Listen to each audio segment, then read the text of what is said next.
Now, Dr. Jennifer Caudle, family physician and associate professor at Rowan University. Good morning, doctor.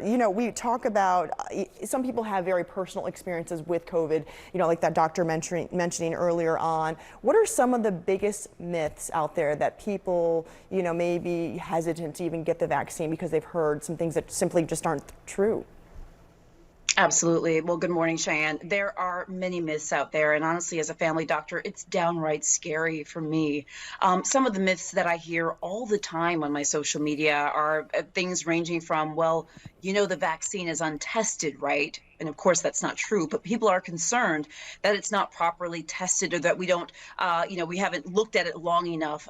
That's not true. But there are other myths that are even sort of more far-fetched, such as, the magnet challenge. I'm not sure if you heard about that. This idea that, the vaccine implants a microchip in you and will make you magnetized, or that the vaccine causes death.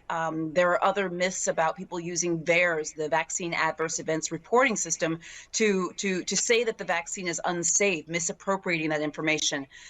Cheyenne, there's a lot of myths running around out there, and honestly, it's downright terrifying.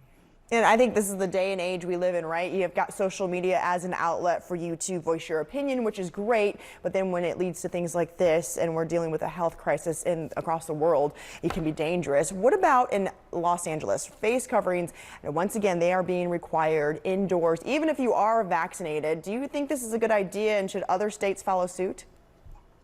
Yeah, well, you know what this is we've lived this before.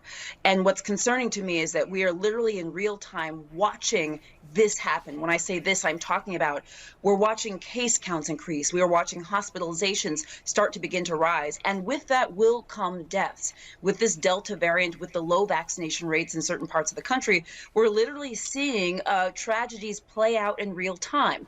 My big concern about this is that we are not acting enough to stop it. And the truth is that many other locales may put in place mask mandates. The CDC is not calling for that right now, but many regions are feeling that this is important. We're also seeing some travel restrictions being put in place as well in different parts of the country. It wouldn't surprise me if we had more mask mandates or travel restrictions because of the cases that are rising.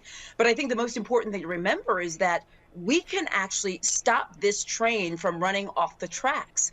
If people get vaccinated, if we follow sort of our requirements and things we need to do, if those who are not vaccinated at this point are hunkering down, wearing masks, etc., there are things we can do, and we have to focus on this.